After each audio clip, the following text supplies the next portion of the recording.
जी, रामधन जी, रामराज, लाल राम मीणा, सांवरा जी, भंवर जाट, रामधन अपनी श्रद्धा सुमन आप सबकी तरफ से अर्पित करके पूज्य महाराज जी का स्वागत अभिनंदन वंदन करते हुए जय गुरुदेव, जय गुरुदेव। चलो चलो भैया पीछे चलिए।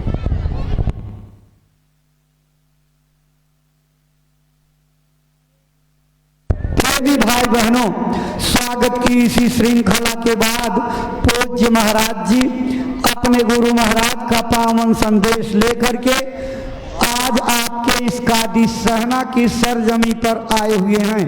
आपके पावन चरण कमलों में श्रद्धा से प्रार्थना करते हैं कि जो संदेश गुरु महाराज का मथुरा आश्रम से संकल्प बना करके चले हैं, अपनी अमर वाणी से प्रेमी भाई बहनों को सुनाने समझाने की कृपा करें, ताकि आपकी अमर वाणी से प्रेरणा प्राप्त करके भाई बहन अपने जीवन की अनमोल सांसों का उपयोग करते हुए मानव तन सफल, सार्थक और कामयाब बना सकें।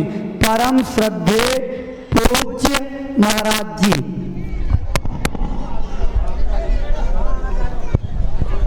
आप सभी लोग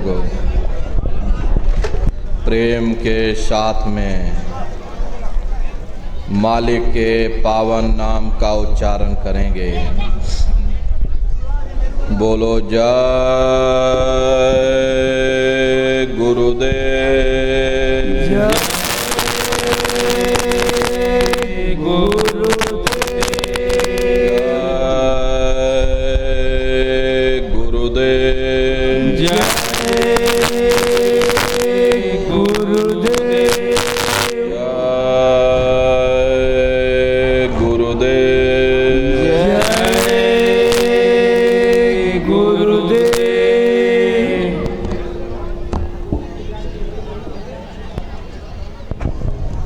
सर्वत्र विराजमान शब्द स्वरूप परम पूज्य स्वामी जी महाराज के श्री चरणों में कोटि कोटि नमन प्रणाम करते हुए इस सत्संग समारोह में पधारे हुए सभी सत्संगी धर्म प्रेमी भाई बहनों को सादर जय गुरुदेव। प्रेमी भाई बहनों,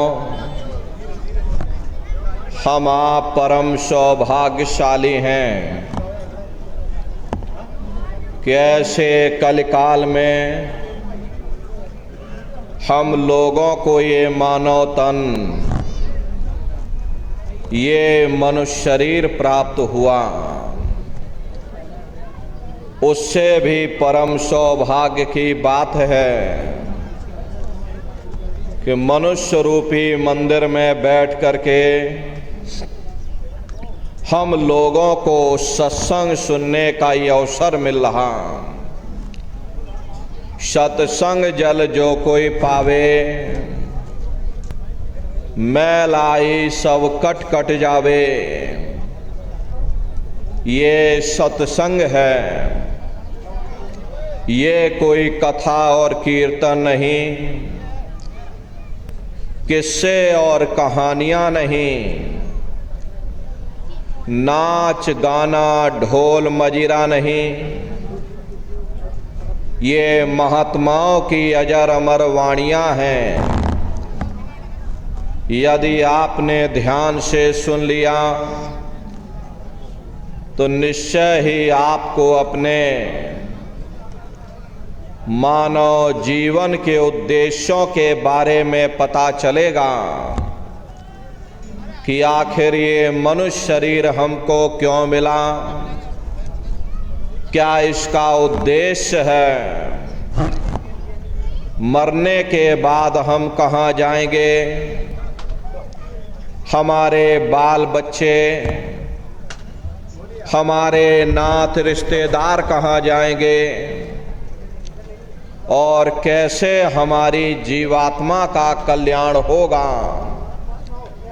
इन सभी प्रश्नों की जानकारी आपको सत्संग के माध्यम से प्राप्त होगी। इसलिए प्रेमी भाई बहनों,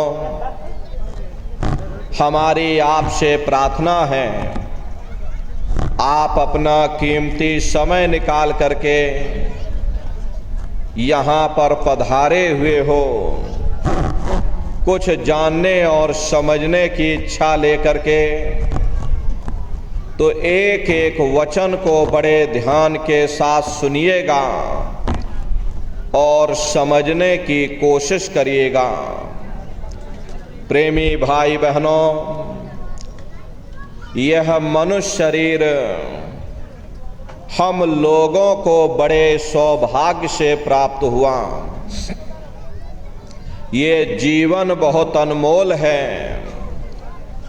उस परम पिता परमात्मा ने हमको यह जीवन केवल इसीलिए दिया ताकि हम जीते जी उस प्रभु की भक्ति करके अपनी जीवात्मा का कल्याण करा सकें।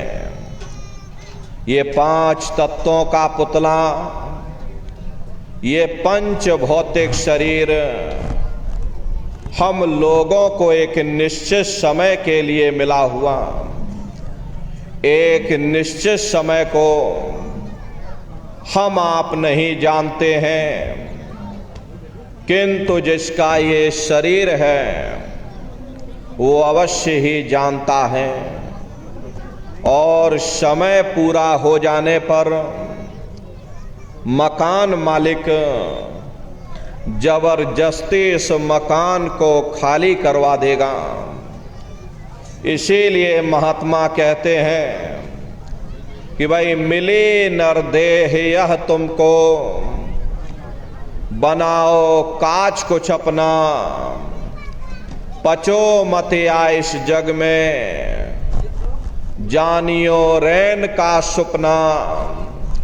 प्रेमी भाई बहनों, जैसे रात में हम लोग स्वप्न देखते हैं, हालांकि उस समय पर हमें स्वप्न सच मालूम पड़ता, असली प्रतीत मालूम होता है, लेकिन जब हम सुबह उठते हैं, जब हमारी आंखें खुलती हैं, तब हमें होश आता कि नहीं भाई, हम तो स्वप्न देख रहे थे, ये सब भ्रम है। ठीक उसी प्रकार से ये दुनिया भी 10-20-100 साल का स्वप्न है। अब आप कहोगे हम जाग रहे, परंतु प्रेमी भाई बहनों, ऐसा हरगिज नहीं है।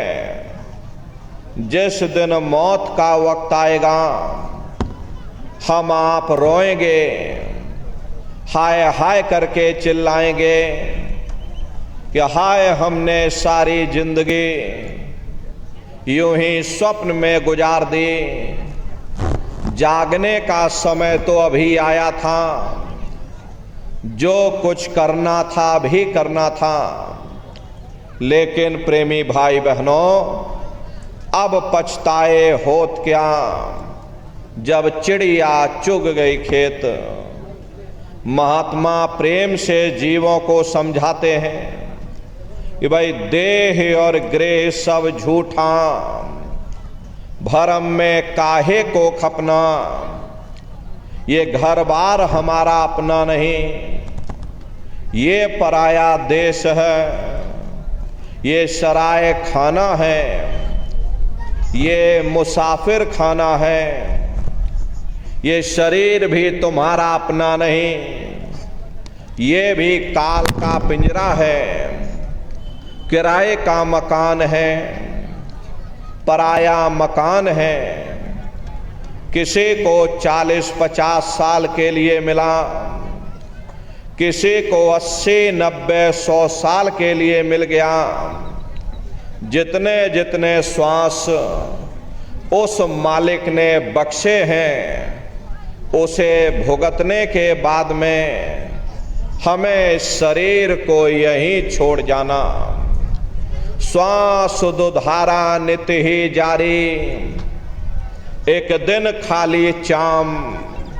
प्रेमी भाई बहनों, एक तालाब पानी से चाहे कितना भी क्यों ना भरा हो, आप एक छोटी सी नाली काट कर खोल दीजिए, तालाब में छोटा सा छेद कर दीजिए, तो सारा पानी ही तालाब से बाहर निकल जाएगा। ठीक उसी प्रकार से हमारा ये शरीर भी श्वासों का भंडार है।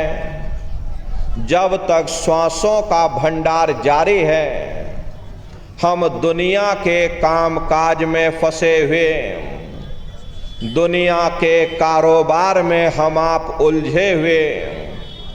लेकिन जिस वक्त ये श्वासों का भंडार खाली होगा, टेलीफोन खड़क जाएंगे, तार पहुंच जाएंगे, संदेश पहुंच जाएंगे, सब रिश्ते नातेदार, सब कुटुंब परिवार वाले, सब अड़ोस पड़ोस वाले मिनटों सेकंडों में इकट्ठा हो जाएंगे। प्रेमी भाई बहनों, जिस शरीर से तुम इतना प्रेम किया करते थे, उसे कोई एक रात भी घर में रखने को तैयार नहीं होता।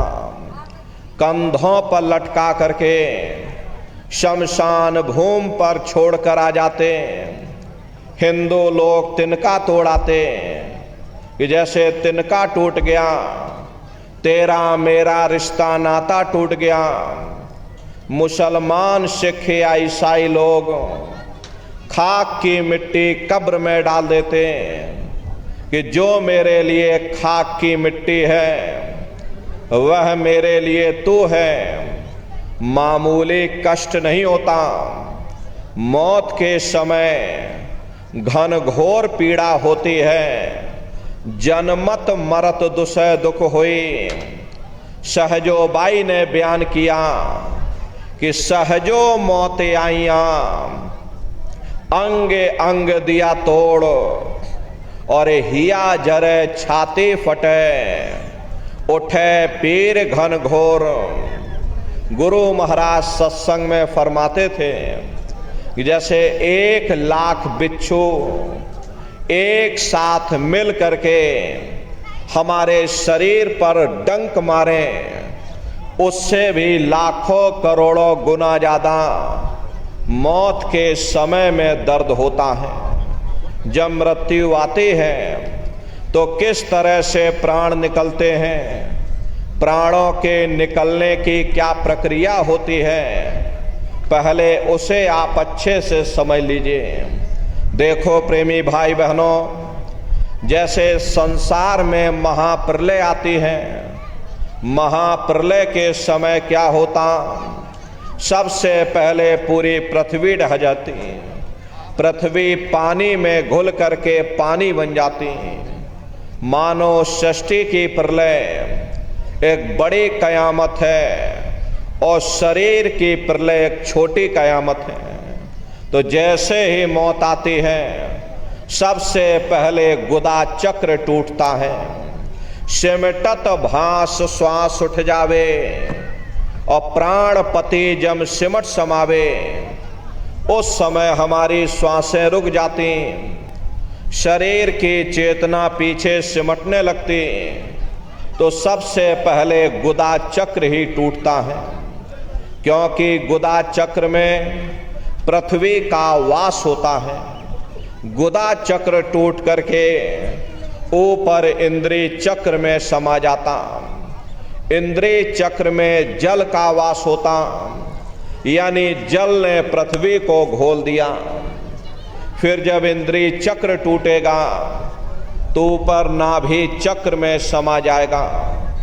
नाभि चक्र में अग्नि का वास होता, यानी अग्नि ने फिर जल को सुखा दिया। ये नीचे से सिमटाव होता है, नीचे से ऊपर की ओर सिमटाव होता। फिर जब ये नाभि चक्र टूटेगा तो हृदय चक्र में समा जाएगा। हृदय चक्र में वायु का वास होता, यानी वायु ने अग्नि को अपने में समाहित कर लिया और इस तरह से वायु आकाश में उड़ गई। ये आंखों की पुतलियां ऊपर पलट जाती हैं, मुंह खुला का खुला रह जाता।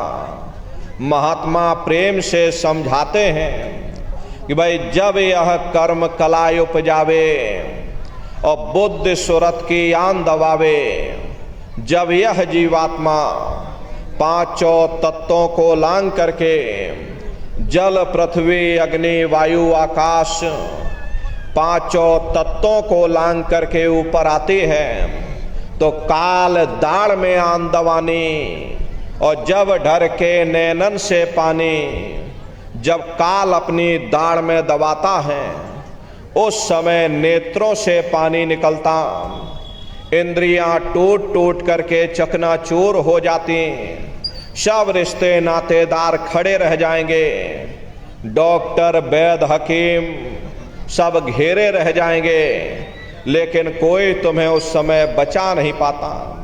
यमदूत आते हैं, प्राणों की डोरी को तोड़ देते और जीवात्मा को खींच करके इस शरीर से बाहर कर दिया जाता। जैसे ही तुम्हारी जीवात्मा इस शरीर से अलग हुई, ये शरीर हमारा मिट्टी हो जाता। फिर इस मिट्टी को एक रात अपने घर में कोई रखने को तैयार नहीं होता। हरे आपके कितने भी सगे संबंधी क्यों ना हो, खास नाथ रिश्तेदार क्यों ना हो, लेकिन एक रात कोई घर में मट्टी रखने के लिए तैयार नहीं होते हैं। कहते भाई जल्दी करो जल्दी करो, अब इनकी शक्ल देखने में हमको डर लग रहा, जल्दी से बाजार से कफन खरीद के लाओ, जल्दी से लकड़ियां खरीद के लाओ, अरे जल्दी से चिता तैयार करो, इनको घर में से जल्दी से उठा ले जाओ, वहीं शमशान भूमि पर जला देना। ये जो घर में इनके कपड़े लत्ते पड़े हुए, इनके कपड़े लत्ते भी उठा ले जाओ। अब इनकी छुई हुई चीज हमें घर में एक नहीं चाहिए, इसलिए इनके कपड़े लत्ते भी उठा ले जाओ। जिस बिस्तर पर ये लेटे रहे, ये बिस्तर भी अशुद्ध हो गया, इसलिए इनका बिस्तर भी उठा ले जाओ, वहीं शमशान भूमि पर जला देना। लेकिन उसने कोई सोने की अंगूठी पहनी होगी, गले में कोई सोने की चैन पहनी होगी, उसे धीरे से उतार कर जेब में रख लोगे, बस वही एक अशुद्ध नहीं होगा और बाकी सब अशुद्ध हो जाएगा। हरे महात्मा कहते हैं कि भाई कुटुंब परिवार मतलब का बिना धन पास नहीं जाए। ये रिश्ते नातेदार, ये कुटुंब परिवार वाले, ये सब स्वार्थ के संगी साथी। प्रेमी भाई बहनों, आज तुम्हारी जेब में पैसा है तो सब जैसे तैसे तुमसे रिश्तेदारियां कायम कर लेंगे। आज जेब खाली हो जाए, कोई किसी को याद करने वाला नहीं। 13 दिन बाद 13वीं मना दोगे, लड्डू पूड़ी पकवान बना करके खिला दोगे, फिर जाने वाले को कोई याद नहीं करता। अभी बूढ़े बुजुर्गों से पूछा जाए कि भाई क्या तुमको तुम्हारे माँ बाप की याद आती है, तो कहेंगे भाई नहीं आती। अरे क्यों नहीं आती? तुम्हारे माँ बाप थे, तुमको पाला पोसा बड़ा किया, खुद बेचारे भूखे रहे होंगे, तुम्हारा पेट पाला होगा, तुमको तुम्हारे माँ बाप की याद क्यों नहीं आती? क्योंकि तुम्हारे सामने तुम्हारे लड़के बच्चे हो गए, तुम्हारे नाती पोता पंती और संती हो गए, इसलिए तुम अपने माँ बाप की यादों को भूल गए और नई यादों में धीरे धीरे बस गए। ऐसे ही प्रेमी भाई बहनों, एक दिन सब तुमको भी भूल जाएंगे, कोई किसी को याद करने वाला नहीं। ये कहानी तो शमशान भूमि पर समाप्त हो गई। उधर देखो क्या होता, तुम्हारी जीवात्मा को ले जा करके ऊपर धर्मराज की कचहरी में पेश कर दिया जाएगा। वहां पलक झपकते ही तुम्हारे अच्छे बुरे कर्मों का हिसाब किताब हो जाएगा कि धर्मराज तुमको सजा सुना देंगे, ले जाओ इनको फलाने नरक में डाल दो। क्योंकि मैंने इनको मौका दिया था जब ये माँ के गर्भ में उल्टे लटके हुए थे, उस समय इन्होंने मुझसे प्रार्थना की थी कि हे मालिक, मुझे एक बार मौका दे दो, मुझे एक बार मनुष्य शरीर दे दो, हम भजन करेंगे, भक्ति करेंगे, हम अपनी जीवात्मा का कल्याण करेंगे। तो मैंने इनकी प्रार्थना को स्वीकार कर लिया और इनको मैंने ये मनुष्य शरीर दे दिया और कह करके मैंने भेजा था कि भाई ये मनुष्य शरीर एक किराए का मकान है, ये तुम्हारा अपना नहीं है। अगर ये तुम्हारा अपना होता तो हमेशा तुम्हारे पास रहता, ये तुम्हारा अपना नहीं, ये मैंने तुमको कुछ समय के लिए किराए का मकान दिया है। हाँ, तुम अपनी जीवात्मा को मेरे किराए के मकान में बैठा करके और मालिक की भक्ति करके अपनी जीवात्मा का कल्याण करा लेना। मैंने कुछ समय के लिए तुम सबको ये किराए का मकान दिया, जब समय पूरा होगा मैं अपने सिपाहियों को भेजूंगा, उस समय पर तुम मेरे मकान को खाली कर देना। लेकिन इतना ध्यान रखना कि जैसा साफ सुथरा मैंने तुमको ये किराए का मकान दिया, वैसा ही साफ सुथरा तुम मुझको वापस लौटाना। लेकिन इस किराए के मकान में बैठ करके इन्होंने अच्छे बुरे कर्म कर डाले, मेरे किराए के मकान को इन्होंने अपने कर्मों से गंदा कर दिया, इसलिए कर्मों की सजा इनको मिलेगी। ले जाओ इनको फलाने नरक में डाल दो। हरे महात्मा कभी झूठ नहीं बोलते।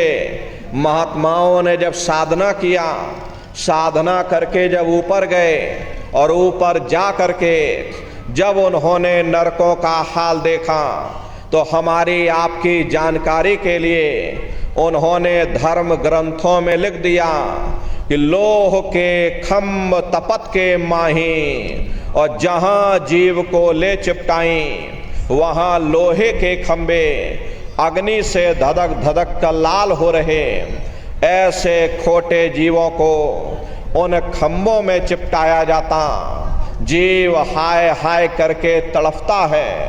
तड़फ तड़फ जीव जुलम बुखारी, और तपत खम्भ दुख उपजे भारी। असहनी वेदना होती है, असहनी दुख दर्द होता, जीव वहाँ रोता और चिल्लाता रहता। लाखों लाख जोजन मील तक तुम्हारे रोने और चिल्लाने की आवाज जाती, लेकिन प्रेमी भाई बहनों, वहाँ कोई तुम्हारी पुकार सुनने वाला नहीं, कोई तुम्हारी दर्द भरी आवाज को सुनने वाला नहीं। ये दुर्दशा क्यों हो गई? क्योंकि हम लोग मनमुखी हो गए, मन के कहे पर चलने लग गए। मन के कहे पर चल करके अच्छे बुरे कर्म करने लग गए। कर्मों का ये जखीरा अंबार के अंबार हमने अपने सिर पर लाद लिए, आज उन्हीं कर्मों का भोग पा रहे हैं। हरे महात्मा कहते हैं कि भाई नर के अनेक अन्योर हैं, कहाँ लग कहूँ बखान। दुख भोगते यह जीव जो जाने जो भोग समान। कहते भाई एक नरक नहीं, ऐसे वहाँ पर अनेकों अनेक नरक बने हुए, अलग अलग खोटे पाप कर्मों के वहाँ पर अलग अलग नरक बने हुए। ये जीव अपने अपने कर्म के अनुसार अनंतों अनंत युगों तक, वर्षों की बात नहीं कर रहे, अनंतों अनंत युगों तक जीव नरकों की यातनाएं भोगता रहता। और नरकों की यातनाएं भोगने के बाद में इसी जीवात्मा को सीधे मनुष्य शरीर नहीं दिया जाता, बल्कि इसे 4 खान 84 लाख योनियों में डाल दिया जाता। जैसे बच्चा होता है, बच्चा पहले कक्षा 1 पास करेगा, फिर कक्षा 2 में जाएगा, ऐसे ही वहां पर भी पूरा चैनल बना हुआ। नरकों की यातनाएं भोगने के बाद में इन्हीं जीवात्माओं को 4 खान 84 लाख योनियों में डाल दिया जाता। ये 4 खान 84 लाख योनियां ये कोई मामूली योनियां नहीं होती। 4 खान का मतलब होता है अंडज पिंडज उपमज स्थावर, ये 4 खाने होती। पहली श्रेणी तो इन पेड़ पौधों की होती जिनके अंदर पानी का तत्व मौजूद होता है। कभी ये भी मनुष्य हुआ करते थे, लेकिन आज अपने कर्मों का भोग पा रहे, एक जगह पर बेचारे खड़े हुए। दूसरी श्रेणी कीड़े और मकोड़ों की होती है जिनके अंदर पृथ्वी और अग्नि का तत्व मौजूद होता है। तीसरी श्रेणी पंछियों की होती, चौथी चौपाए जानवरों की होती, और 5वीं स्वयं इंसान की आती है जिसके अंदर 5 तत्व जल पृथ्वी अग्नि वायु आकाश 5 तत्व मौजूद होते हैं। प्रेमी भाई बहनों, ये 4 खाने हैं, इनकी अलग अलग कुल 84 लाख योनियां इनमें बटी होती हैं। अब आप पेड़ पौधों को देखिए तो छोकर का पेड़ अलग है, नीम का पेड़ अलग है, पीपल का पेड़ अलग है। ऐसे ही अलग अलग प्रजातियों के कीड़े मकोड़े, अलग अलग प्रजातियों के पशु पंछी, कुल मिलाकर के 84 लाख योनियां हैं। हम दुनिया के जीव नरकों की यातनाएं भोगने के बाद में इन्हीं 84 लाख योनियों में डाल दिए जाते हैं। मामूली कष्ट नहीं होता। अरे हमको आपको गर्मी लग गई तो हम लोग छाया में आ गए, सर्दी लग गई तो कंबल रजाई ओढ़ लिया, भूख लग गई तो रोटी खा ली, बीमार हो गए तो अस्पतालों में चले गए, अपना अपना इलाज करवा लिया। लेकिन देखो इन जानवरों को, क्या गर्मी, क्या सर्दी, क्या बरसात, एक एक रोटी के टुकड़े के लिए बेचारे दर बदर भटकते रहते। किसी का हाथ कट गया, किसी का पैर कट गया, किसी को जीते जी काट डाला, मुर्गी की गर्दन ही मरोड़ डाली। अरे उनको भी दर्द होता है, उनको भी तकलीफ होती है। मादा बिच्छू होती है, मादा बिच्छू की मौत कैसे होती? मादा बिच्छू जब अपने बच्चे को जन्म देती है तो उसी के बच्चे अपनी भूख को मिटाने के लिए अपनी माँ की पीठ पर चढ़ जाते हैं और उसी के मांस को नोच नोच करके खाते हैं। वो तड़पती रहती है, कराहती रहती है, लेकिन जब तक हड्डी हड्डी न बच जाए उसके बच्चे अपनी माँ की पीठ से नीचे नहीं उतरते। ऐसे न जाने कितने जीव जंतु इस संसार में भरे पड़े हुए। बीमार बैलों की दुर्दशा आप देखो, बेचारे रोड पर भटक रहे, एक एक निवाले के लिए घूम रहे। अरे उनको भी दर्द होता है, उनको भी तकलीफ होती, लेकिन वे बेचारे बेजुबान हैं, कुछ बोल नहीं पाते, कुछ बता नहीं पाते। अरे हम लोगों के अंदर जुबान है, हम लोग बोल बता देते, वे सिर्फ रोते और चिल्लाते रहते। कौन उनकी पुकार सुनने वाला? प्रेमी भाई बहनों, कोई सुनने वाला नहीं।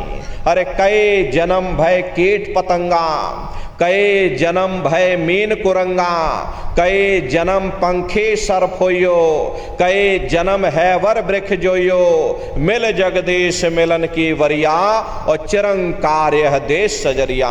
करोड़ों करोड़ युगों से हम आप नरकों की यातनाएं भोगने के बाद फिर कभी कीड़े पतंगों की योनि में, कभी पेड़ पौधों की योनि में, तो कभी पशु और पंछियों की योनि में भटका खाते हैं। प्रेमी भाई भाई बहनों, 84 लाख योनियों की सबसे जो आखिरी योनि होती है वो गाय और बैल की योनि होती। गाय स्त्री का रूप लेती है और बैल पुरुष का रूप लेते। ये 84 लाख योनियों की सबसे आखिरी योनि यानी कि अंतिम पायदान होता है।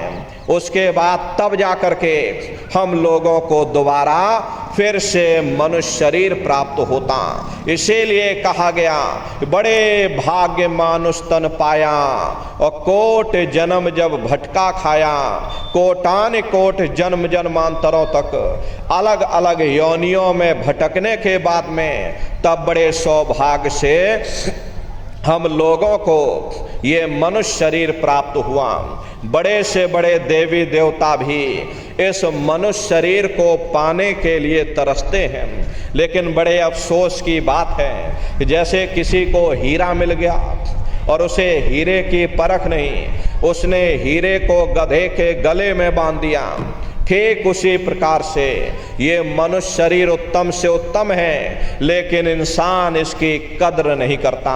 खाने पीने ऐसो इशरत में अपने कीमती समय को और श्वासों की पूंजी को बर्बाद कर देता।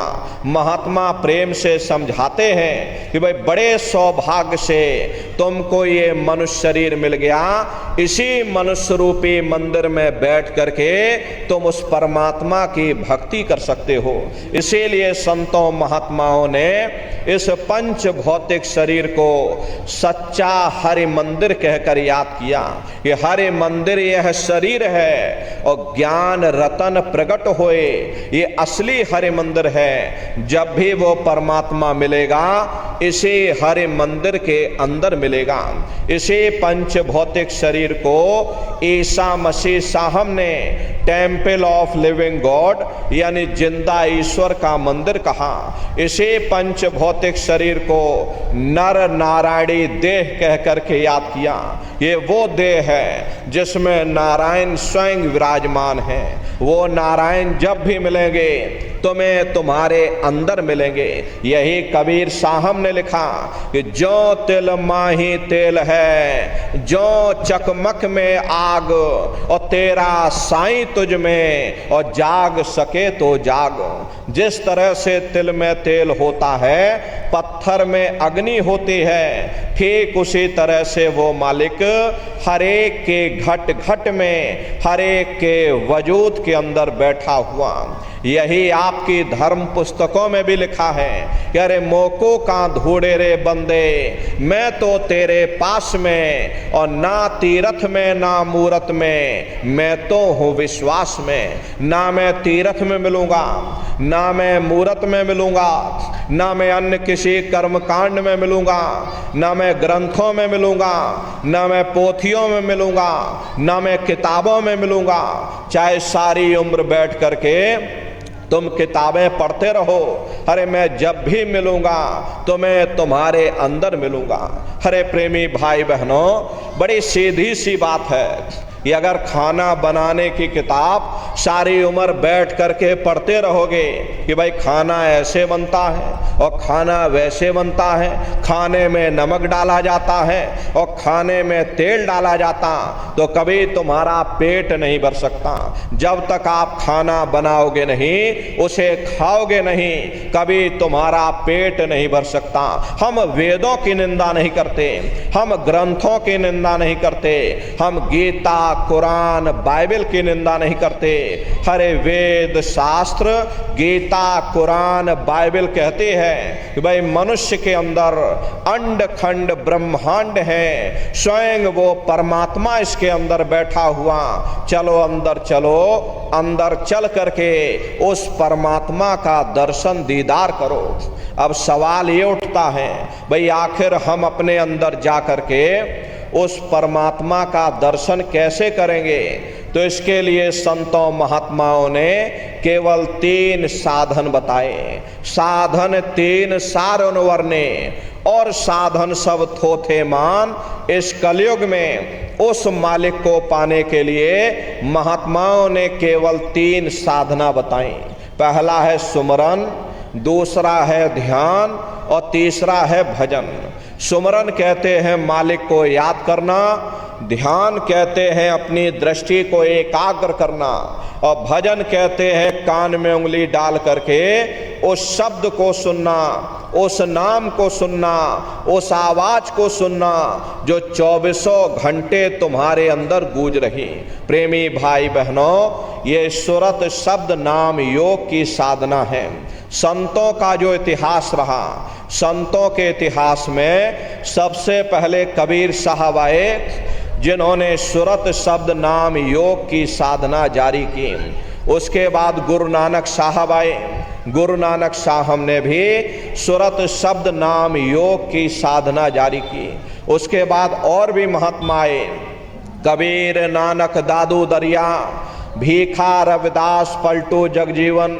चित्रकूट में आप चले जाइए, गोस्वामी जी महाराज जिन्होंने रामचरित्र मानस बनाई, उन्होंने भी सुरत शब्द नाम योग की साधना जारी की। अरे आपके राजस्थान की धरती पर मीराबाई हुई, सहजोबाई हुई, उन्होंने भी उस मालिक को पाया तो सुरत शब्द नाम की साधना करके पाया।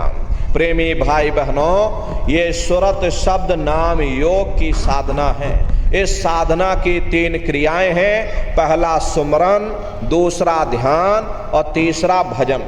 तो कैसे आप लोग सुमरन करोगे, कैसे आप लोग ध्यान करोगे और कैसे आप लोग भजन करोगे, बैठ करके अच्छी तरह से समझिएगा और फिर घर पर जा करके करिएगा।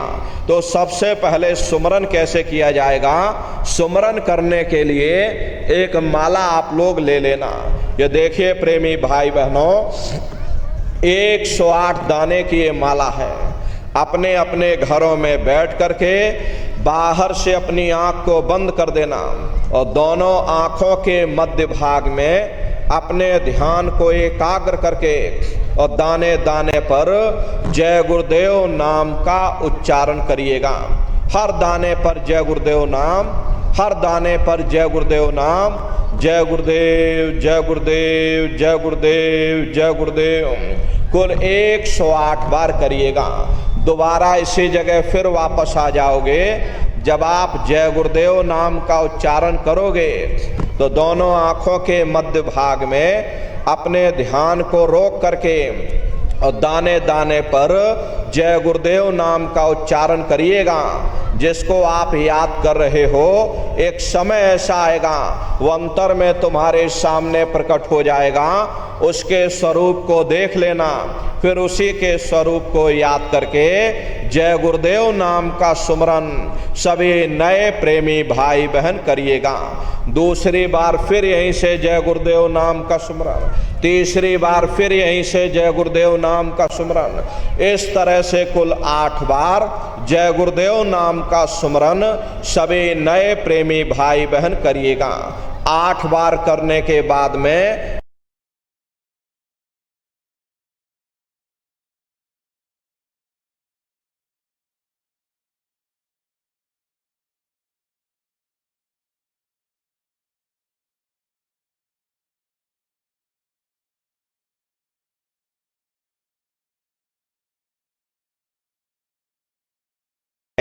उस मालिक के नाम को सिद्ध करते हैं। जैसे कबीर साहब आए, उन्होंने साहिब नाम सिद्ध किया। गुरु नानक साहब आए, उन्होंने वाहे गुरु नाम सिद्ध किया। गोस्वामी जी महाराज आए, उन्होंने राम नाम सिद्ध किया। मीराबाई आई, उन्होंने गिरधर नाम सिद्ध किया। इसी तरह से हमारे गुरु महाराज जय गुरुदेव नाम सिद्ध करके गए। जय गुरुदेव नाम का जहाज लगा कर गए। अगर इस जहाज पर सारी दुनिया बैठेगी, ये जहाज सारी दुनिया को पार करेगा। एक है साध है सब सद है और सब साध है सब जाए। पहले अपने गुरु की उंगली पकड़ लो, क्योंकि गुरु तुम्हारा सच्चा रहबर है। अरे गुरु गोविंदो खड़े काके लागू पाई, और बलिहारी गुरु आपने जिन गोविंद दियो बताई। महिमा उन्हीं की है जिन्होंने गोविंद को लखा दिया। इसीलिए कहा जाता है कि भाई गुरुर ब्रह्मा गुरुर विष्णु गुरुर देवो महेश्वरः गुरुर साक्षात पार ब्रह्म तस्मै श्री गुरुवे नमः। तीन लोक नौ खंड में गुरु से बड़ा न कोई, और करता करे न कर सके, और गुरु करे सो हुई। इसलिए प्रेमी भाई बहनों, साधना करने से पहले जय गुरुदेव नाम का सुमरन आप सभी नए प्रेमी भाई बहन करिएगा। सुमरन करने के बाद में फिर आप ध्यान पर बैठिएगा। दूसरा है ध्यान, और ध्यान कहते हैं दृष्टि को एकाग्र करना। पहले आप समझ लीजिए कि कैसे आपको ध्यान करना है। अपने अपने घरों में पलथी मार करके बैठिएगा। शरीर को टाइट मत करना, ढीले बदन से बैठिएगा। आंखों को धीरे से बंद कर देना, और दोनों आंखों के मध्य भाग में दूर सामने देखिएगा।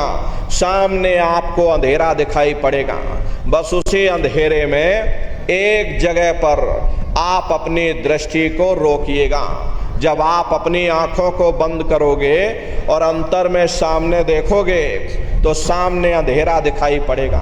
बस आप उसी अंधेरे को देखते रहो। उस समय किसी के बारे में सोचना नहीं, किसी के बारे में विचार मत करिएगा। निर्विचार हो करके, शून्य हो करके सामने उस अंधेरे को देखते रहना। देखते देखते देखते देखते आपकी दृष्टि अंधेरे में एकाग्र हो जाएगी, और जैसे ही आपकी दृष्टि उस अंधेरे में एकाग्र होगी तो सुई की नोक के बराबर काले में भी काला बिंदु, बड़ा चमकीला बिंदु होगा। तारे की तरह चम चम चम चम चमकेगा, वो सामने आपको दिखाई पड़ जाएगा। जब वो चमकदार बिंदु सामने दिखाई पड़ जाए तब आप अपनी दृष्टि को उस बिंदु पर एकाग्र करिएगा। जब आप अपनी दृष्टि बिंदु पर एकाग्र करोगे तो वही बिंदु दरवाजा है। वो दरवाजा खुल जाएगा, ये शिव नेत्र खुल जाएगा, ये दिव्य दृष्टि खुल जाएगी, और आप दरवाजे के अंदर दाखिल हो जाओगे। एक बार प्रेमी भाई बहनों ये दिव्य दृष्टि खुल जाए, फिर क्या भूत, क्या भविष्य और क्या वर्तमान, कोई भेद आपसे गुप्त नहीं रहेगा। लाखों वर्ष पहले क्या हुआ था, भविष्य में क्या होने वाला है, आप बैठ करके ध्यान में सब कुछ देख सकते हो। तो यह है ध्यान करने का तरीका। और तीसरा है भजन। कैसे भजन करोगे जरा अच्छी तरह से समझ लो। ये दोनों उंगली कानों में डाल करके ये कानों को बंद कर लेना।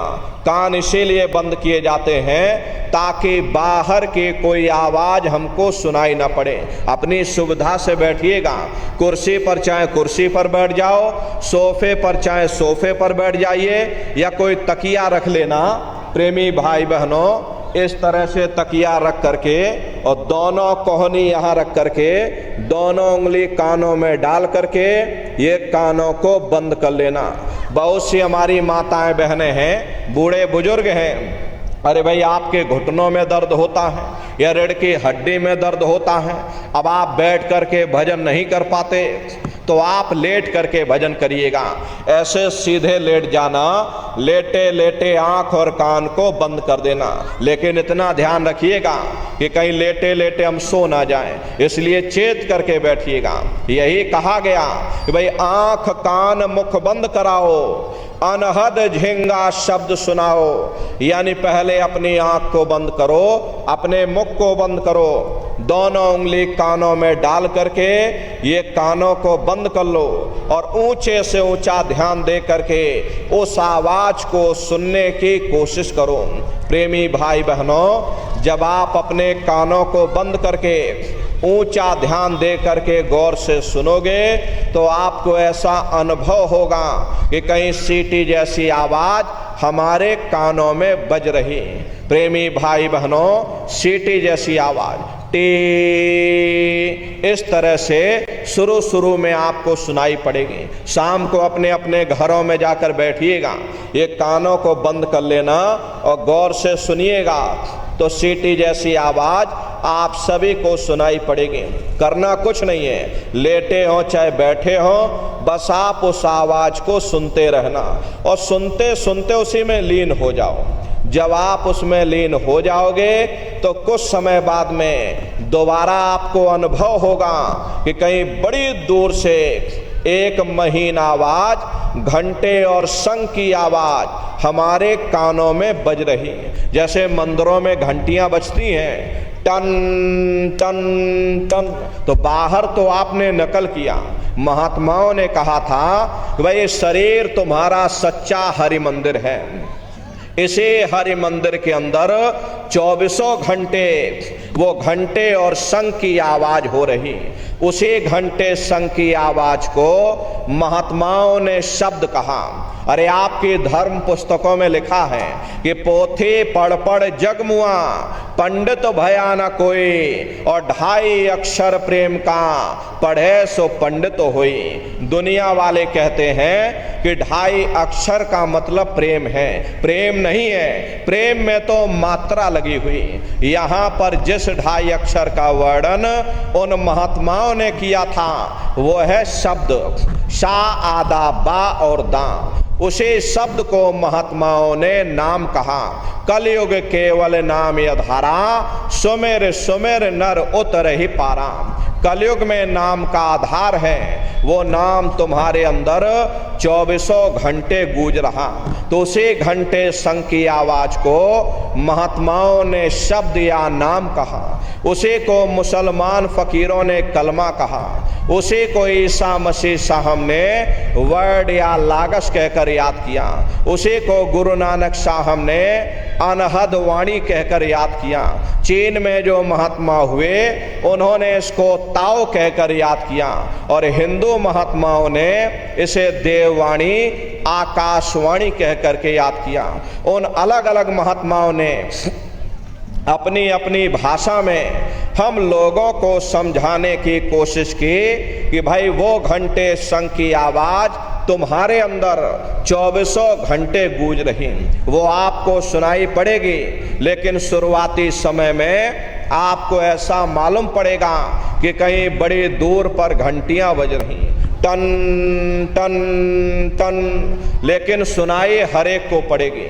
प्रेमी भाई बहनों, जब घंटे शंख की आवाज आपको सुनाई पड़ने लग जाए तब आप उस आवाज को पकड़ लेना, उसको सुनने लग जाना। जब आप उसको सुनने लग जाओगे तो वो आवाज धीरे धीरे बढ़ना शुरू होगी, और बढ़ते बढ़ते इस कदर बढ़ेगी कि आपके रोम रोम में घंटे और शंख की आवाज गूंजने लग जाएगी। अरे बड़ी घनघोर आवाज होती, बड़ी मधुर वो आवाज होती। ये जो दुनिया के संगीत आप सुनते हो, उस रूहानी संगीत के सामने ये दुनिया के संगीत कुछ नहीं है। जब आप उस रूहानी संगीत को सुनोगे, इतना भारी आनंद आपके ऊपर छा जाएगा। अरे इतनी खुशी आपको होगी, ऐसा नशा आपके ऊपर चढ़ जाएगा, इतना आप उस आवाज में खो जाओगे या आप सारी दुनिया को भूल जाओगे। प्रेमी भाई बहनों, शंकर भगवान को वही नशा चढ़ा था।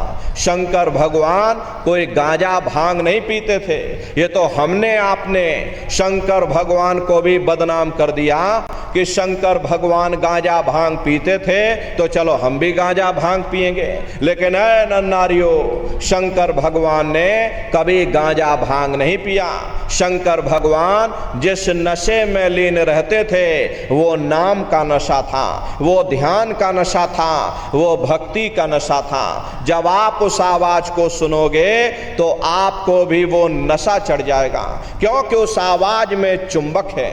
जब आप उस आवाज को सुनोगे तो वो आवाज आपको अपनी ओर खींचेगी, और जब खिंचाव होगा तो जीवात्मा का फैला हुआ प्रकाश 9 दरवाजों से सिमटने लगेगा। अब ये 9 दरवाजे कौन कौन से हैं? देखो प्रेमी भाई बहनों, अच्छी तरह से समझिएगा, ये बहुत बड़ा विज्ञान है। दुनिया का विज्ञान जब समाप्त हो जाएगा तो ये विज्ञान प्रारंभ होगा। तो 9 दरवाजे कौन कौन से हैं? 2 आंख, 2 कान, 2 नाक के सुराख, 1 मुंह और 2 मलमूत्र का रास्ता। ये शरीर के 9 दरवाजे हैं। सबसे पहला दरवाजा गुदा चक्र आता है। गुदा चक्र में गणेश जी वास करते हैं। गणेश जी वहाँ के मालिक हैं। ये 4 दल का कवल है, यहाँ पर पृथ्वी तत्व पाया जाता, उसके ऊपर इंद्रिय चक्र आता, इंद्रिय चक्र में ब्रह्मा जी वास करते हैं। ये 6 दल का कवल है, यहाँ पर जल तत्व पाया जाता, उसके ऊपर ये नाभि चक्र आता, नाभि चक्र में विष्णु जी वास करते हैं। ये 8 दल का कवल है, यहाँ पर अग्नि तत्व पाया जाता, उसके ऊपर ये हृदय चक्र आता, हृदय चक्र में शिव जी वास करते हैं। ये 12 दल का कवल है, यहाँ पर वायु तत्व पाया जाता।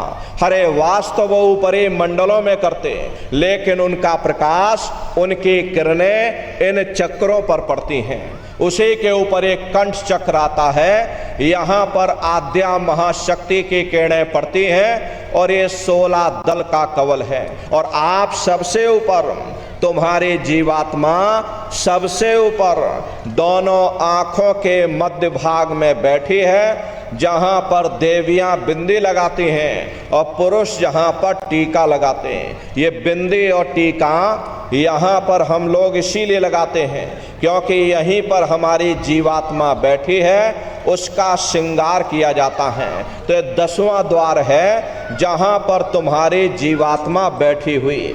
इसी 10वें दरवाजे पर बैठ करके जीवात्मा अपने प्रकाश को 9 दरवाजों में फैलाती है, जिससे आपका ये शरीर चलता, आपके हाथ पांव चलते हैं। जब आप भजन करोगे और घंटे शंख की आवाज को सुनोगे तो उस आवाज में चुंबक है, वो आवाज आपको अपनी ओर खींचेगी। और जब खिंचाव होगा तो जीवात्मा का फैला हुआ प्रकाश 9 दरवाजों से सिमट करके यहीं 10वें दरवाजे पर इकट्ठा हो जाएगा।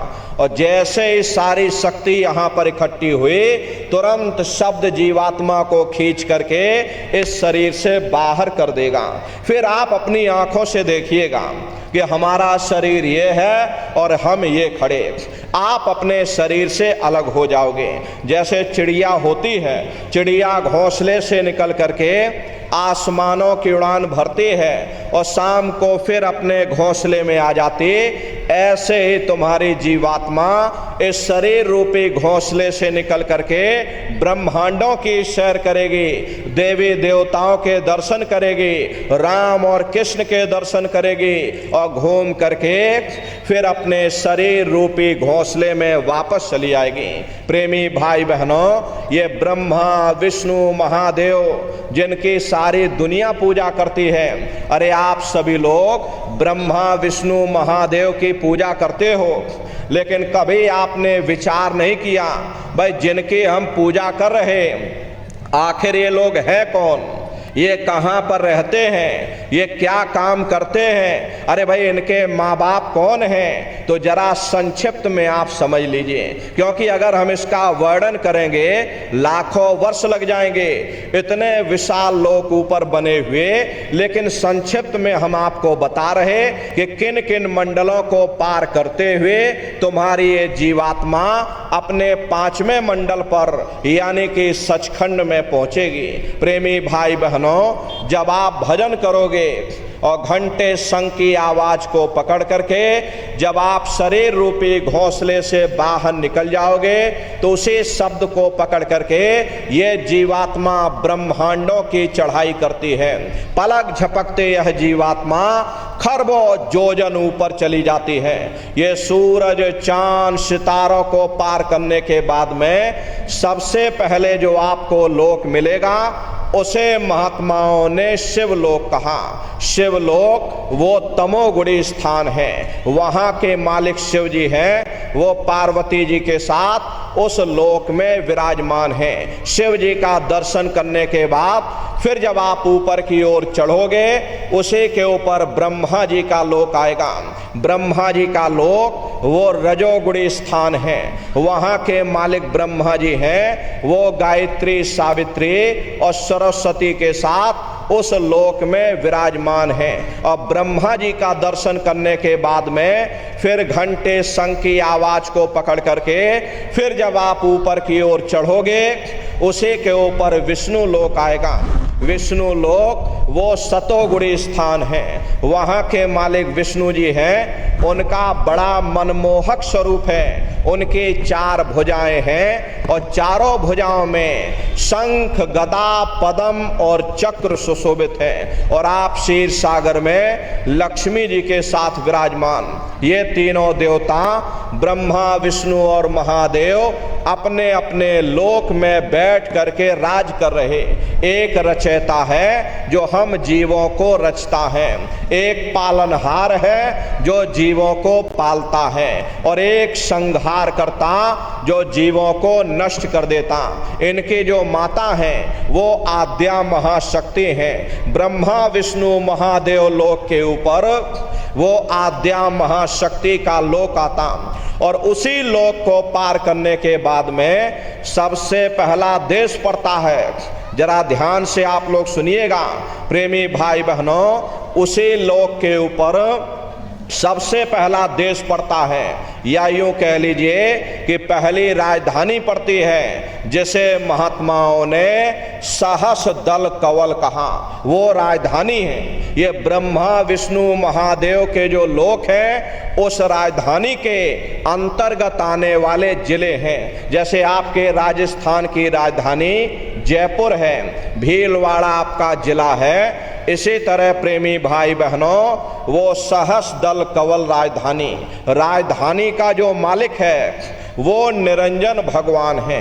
ये ब्रह्मा, विष्णु, महादेव ये निरंजन भगवान के ही पुत्र हैं, और ये आद्या महाशक्ति ये निरंजन भगवान की अर्धांगिनी हैं, और निरंजन भगवान स्वयं तीनों लोकों के मालिक हैं। उन्हीं को त्रिलोकीनाथ कहा जाता। हिंदू उन्हीं को परमात्मा कहते, मुसलमान उन्हीं को खुदा कहते, ईसाई उन्हीं को गॉड कहते। घंटे और शंख की आवाज जो हर इंसान के अंदर गूंज रही, वो आवाज उन्हीं के मुखार बिंद से हो रही। निरंजन भगवान का जो स्वरूप है वो ज्योतिष स्वरूप है। 1000 बाती की अखंड ज्योति वहां पर बराबर जल रही। हम आप मंदिरों में ज्योत जलाते हैं, ये तो हम आप उसकी नकल यहाँ पर करते। महात्माओं ने चिन्ह बता दिया कि भाई उनका ऐसा स्वरूप है, तो हम लोग यहाँ नकल करने लगे। इस ज्योति में तेल की जरूरत पड़ती है, बातें की जरूरत पड़ती, लेकिन वो अखंड ज्योति ऐसी है जिसमें ना तेल की जरूरत और ना बातें की जरूरत है। पलटू साहब ने जिक्र किया है कि उल्टा कुआं गगन में तिसमें जरे चिराग, और तिसमें जरे चिराग बिना रोगन बिन बाती, और 6 ऋतु 12 मास जरत रहे दिन राती। और सतगुरु मिले जो होए ताहि की नजर में आवे, और बिन सतगुरु नहीं कोई वाह को दर्शावे। वो अखंड ज्योति ऐसी है जिससे पूरा ब्रह्मांड प्रकाशवान हो रहा। जितनी भी अवतारी शक्तियां आई, राम आए, राम को वहीं से नीचे उतारा गया। इसीलिए उस देश को अयोध्या नगरी या कौशलपुर देश भी कहा गया। गोस्वामी जी महाराज जब साधना करके वहां पहुंचे, तभी गोस्वामी जी महाराज ने रामचरित्र मानस में लिख दिया कि मुद्यो नैन त्रिशत में भयो, पुण्य चितवत कौशलपुर गयो। जब मैंने अपने बाहर की आंख बंद की, मेरी अंतर की आंख खुल गई, और मैं क्या देख रहा हूं, मैं कौशलपुर देश में पहुंच गया। मोह विलोक राम मुस्काई, मुझे देख करके राम भगवान प्रसन्न हो गए। उन्होंने ऊपर जाने का मुझे रास्ता दे दिया। मैं ऊपर जा करके क्या देख रहा हूं कि उधर माज सुन अंडज राया, देखे बहु ब्रह्मांड निकाया, अति विचित्र ताह लोक अनेका, रचना अधिक एक तेका। विचित्र विचित्र भांत के वहां पर लोक बने हुए, एक से बढ़कर एक सुंदर सोने के वहां पर महल बने हुए, जिनकी शोभा अवर्णीय है। प्रेमी भाई बहनों, जब साधक वहां पहुंचेगा जब आप वहां पर पहुंचोगे, वहां की रचनाओं को देखोगे, देखते ही रह जाओगे। ये क्या ईश्वर की लीला है, कैसे उसकी कारीगरी है, अनंत उसकी सत्ता है, अनंत ही उसका प्रकाश है। प्रेमी भाई बहनों, उसी आनंद को पा करके बड़े बड़े राजे महाराजाओं ने अपने राजकाज पर ठोकरें मार दी और जंगलों में जा करके नंगे हो करके नाचने लगे। इतना आनंद, इतनी खुशी उन साधकों को होती है। कबीर साहब जब साधना करके वहां पहुंचे, तभी कबीर साहब ने लिख दिया कि अचरज देखा भारी साधो, अचरज देखा भारी रे, और बिना बजाए निस दिन बाजे, घंटा शंख नगारी रे, और बहरा सुन सुन मस्त होते हैं, तन की खबर बिसारी रे, और बिन भूमि के महल बना है, तामे ज्योति उजारी रे, अंधा देख देख सुख पावे, और बात बतावे सारी रे, और जीता मरकर फिर जी जावे, बिन भोजन बलधारी रे, ब्रह्मानंद संत जन बिरला, कोई समझे बात हमारी रे।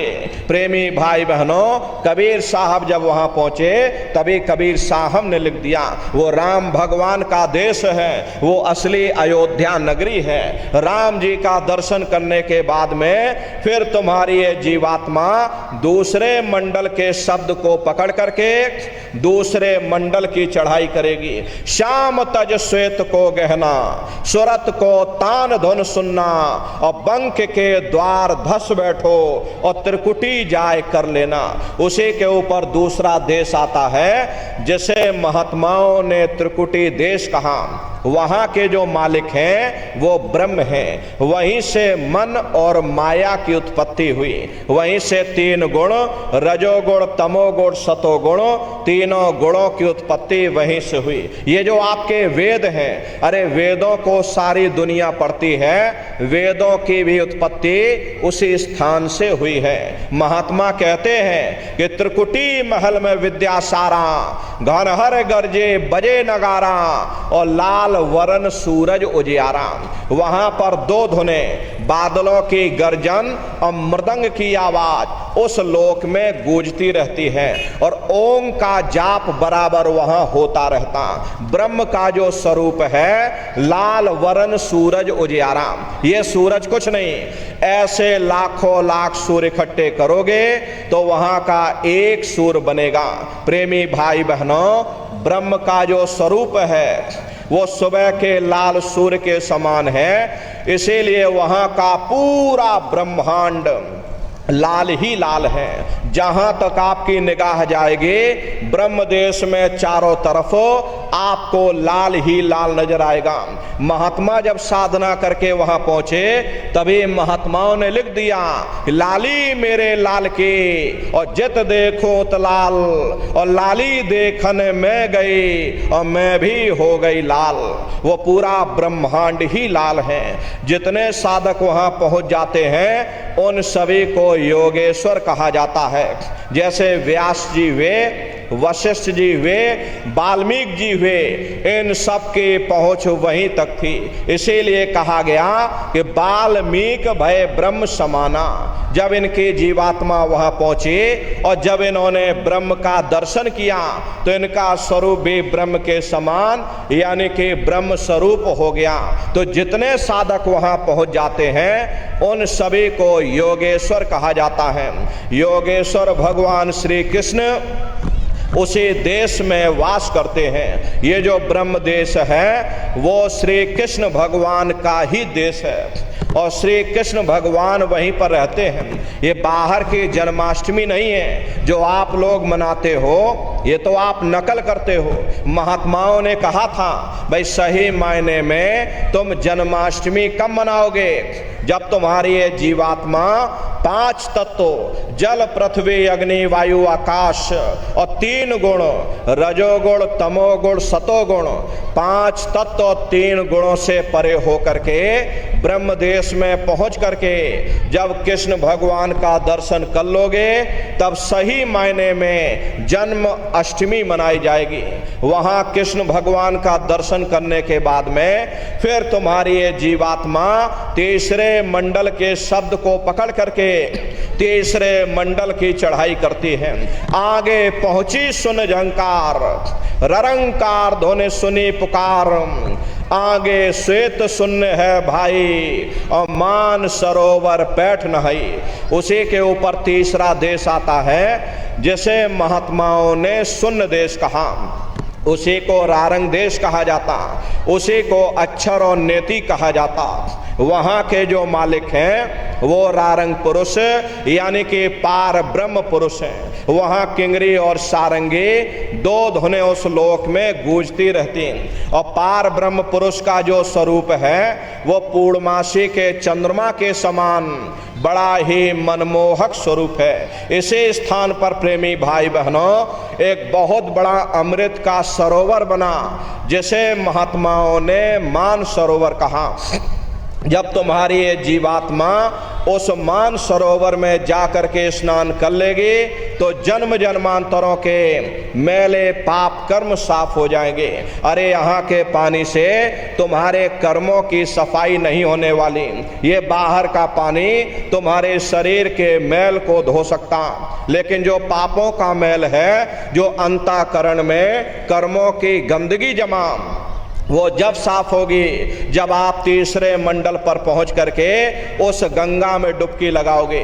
उसमें स्नान करने के बाद में ये जीवात्मा हंस रूप हो जाती है।